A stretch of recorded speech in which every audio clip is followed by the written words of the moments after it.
Hola a todos, tomen asiento rápido que el tiempo es oro y la vida del paciente no espera a que terminen de conversar. Hoy vamos a entrar en la que para mí es la materia más fascinante y a la vez la más crítica de toda nuestra carrera. Olvídense por un momento de los vendajes bonitos y de cómo inmovilizar una fractura, porque eso lo hace cualquiera con un curso de fin de semana.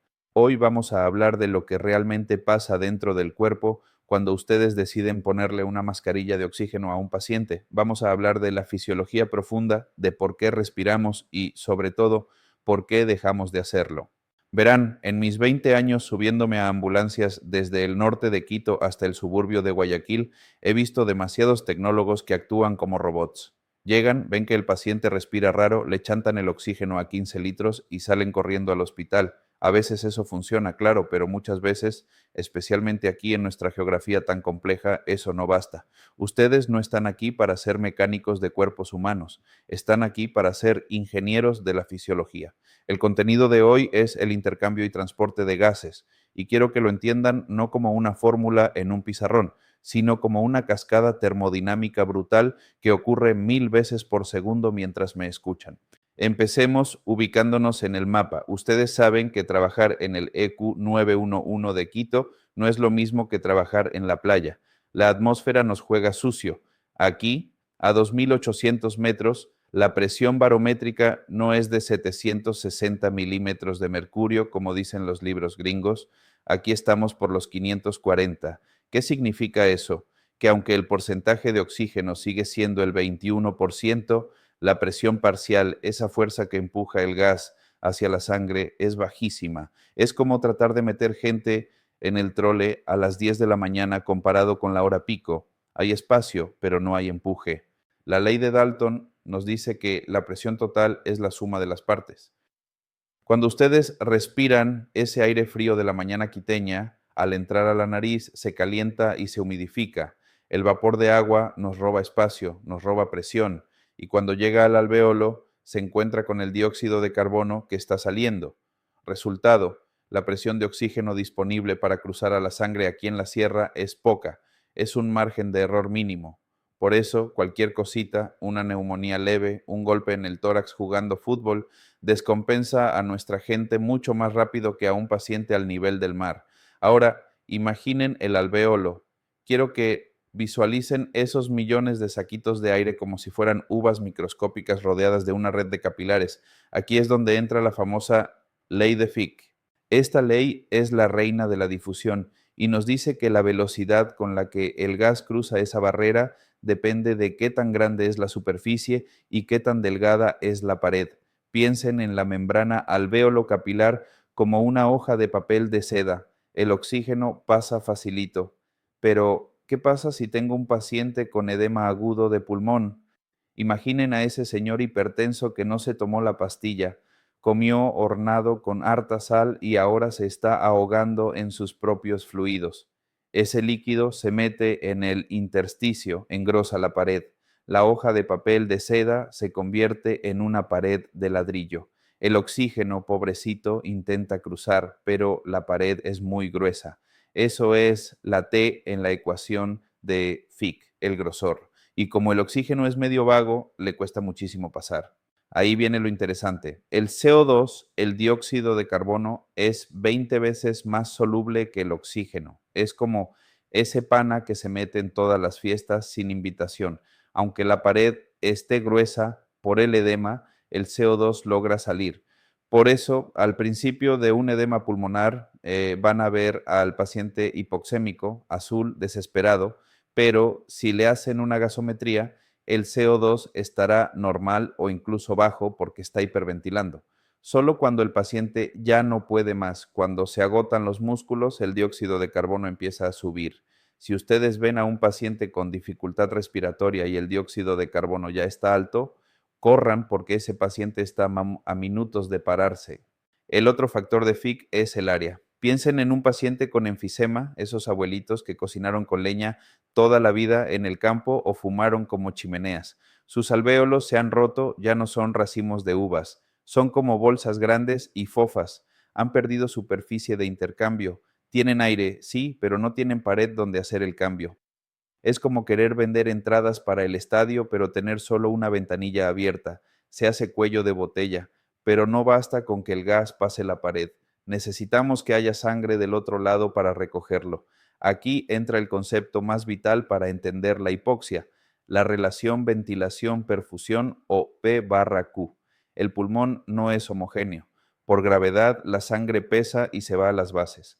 El aire es liviano y se va a los vértices. Imaginen el tráfico en la avenida Simón Bolívar. Si todo fluye bien, los autos, que son los glóbulos rojos, pasan y recogen a los pasajeros, que es el oxígeno, en las paradas. Eso es una UI por Q de 1, ideal. Pero tenemos dos problemas graves en emergencias. El primero es cuando tenemos la vía cerrada, pero los pasajeros siguen llegando. Es decir, hay ventilación, el aire entra, pero no hay sangre. ¿Cuándo pasa esto? En el tromboembolismo pulmonar, TP, o en el paro cardíaco. El coágulo tapa la arteria, la sangre no pasa. El aire entra al alvéolo y se queda ahí, triste, sin nadie que lo recoja. Eso se llama espacio muerto, es ventilación desperdiciada. En estos casos, el paciente satura bajo, pero no porque el pulmón esté mal, sino porque la sangre no llega a donde está el aire. El escenario opuesto y el más común que verán en neumonías graves o cuando hay moco, pus o sangre en el alvéolo es el shunt. Aquí la vía está libre, los autos, sangre pasan a toda velocidad, pero la parada está cerrada, inundada o colapsada. La sangre pasa por el pulmón, no encuentra oxígeno y sigue de largo hacia el corazón izquierdo, igual de sucia y desoxigenada que como llegó. Esto es gravísimo.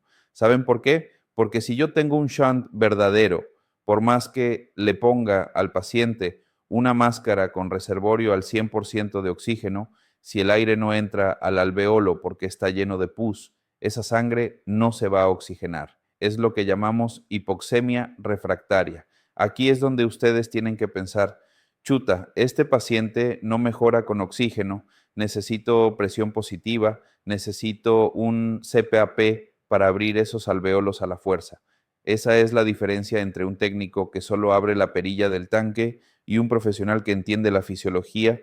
Ahora supongamos que logramos que el oxígeno entre a la sangre. ¿Cómo viaja? El oxígeno es pésimo nadador, se disuelve muy mal en el plasma. Si dependiéramos solo del oxígeno disuelto, necesitaríamos tener un corazón del tamaño de una refrigeradora bombeando sangre a chorros para sobrevivir. Por suerte, tenemos a la hemoglobina. Imagínenla como una chiva o un bus interprovincial diseñado perfectamente para cargar pasajeros. Cada molécula de hemoglobina tiene 4 asientos, 4 grupos hemo, y aquí ocurre algo mágico que se llama cooperatividad.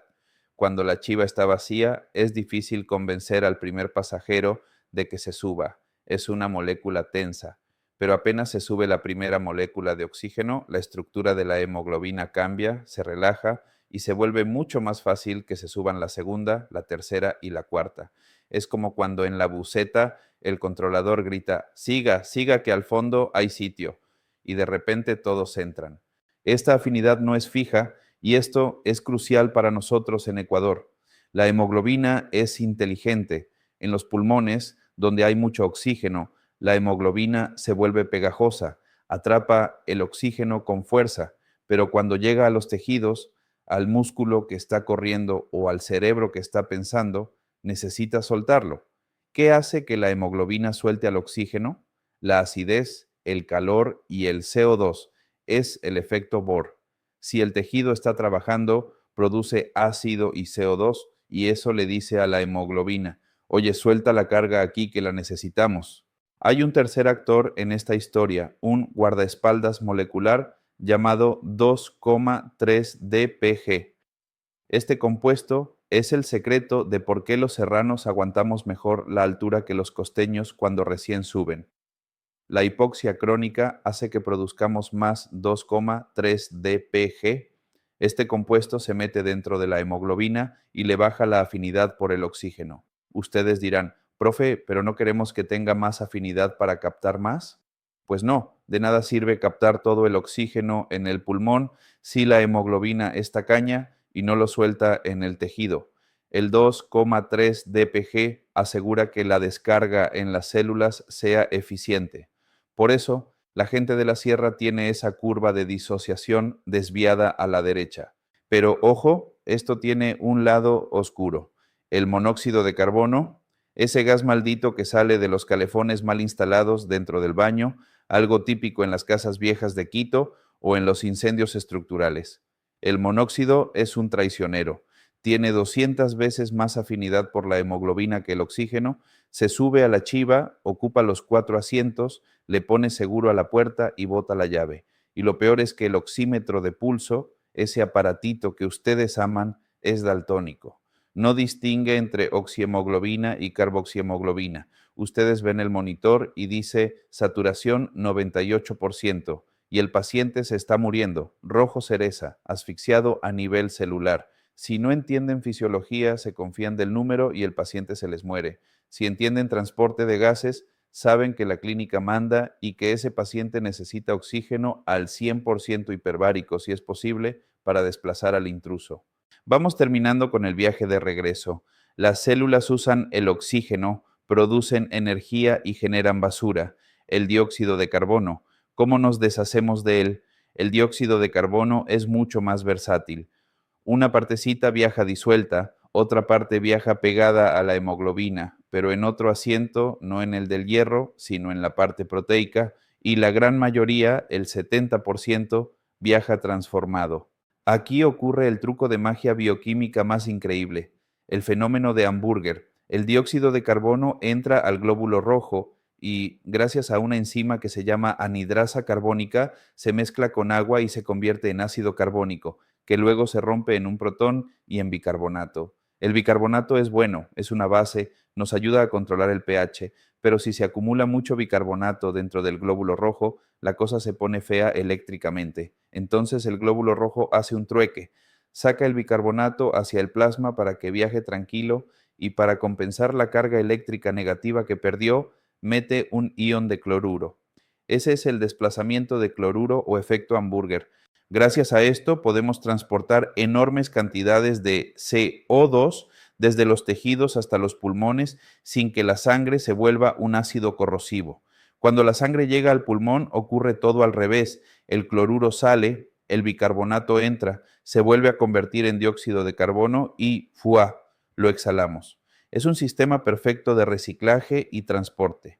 ¿Por qué les cuento todo esto con tanto detalle? Porque cuando ustedes tengan un paciente con trauma cráneoencefálico que está respirando mal y deciden hiperventilarlo con la bolsa manual para que oxigene mejor, están cometiendo un crimen fisiológico. Si bajan demasiado el CO2 barriendo con todo, causan alcalosis. La alcalosis hace que las arterias del cerebro se cierren, vasoconstricción, y que la hemoglobina no suelte el oxígeno. Efecto Bohr a la inversa. Creen que están ayudando, pero están asfixiando el cerebro de ese paciente. Entender la relación V/Q les ayuda a saber si el paciente necesita PEP o solo flujo. Entender la curva de la hemoglobina les ayuda a saber por qué un paciente con fiebre y acidosis necesita más aporte de oxígeno. Entender la difusión les explica por qué el paciente con fibrosis pulmonar se desatura apenas camina 2 pasos hacia la ambulancia. Quiero que se lleven esto en la cabeza. Los monitores, el oxímetro, el capnógrafo son herramientas hermosas, pero son ciegas, sin un cerebro que interprete lo que está pasando debajo de la piel. Ustedes son los ojos de esa fisiología. No se conformen con ver un número. Pregúntense siempre, ¿es problema de la bomba? ¿Es problema de la tubería? ¿Es problema del filtro, la membrana? ¿O es problema del transporte, la hemoglobina? La próxima vez que suban a una ambulancia del ISS o de bomberos y vean a esa abuelita con EPOC que se está ahogando, no solo vean falta de aire, vean alvéolos rotos, vean diafragmas planos, vean una relación B/Q alterada y traten la causa fisiológica con respeto y conocimiento. Estudien duro, repasen la ley de Fick y las zonas de West, porque cuando estemos en la calle a las 3 de la mañana con lluvia y frío, lo único que va a salvar a su paciente no es la sirena ni las luces, sino lo que ustedes lleven en su cerebro y la calma que tengan para aplicar estos conceptos. Nos vemos la próxima clase. para hablar de control neurológico de la ventilación.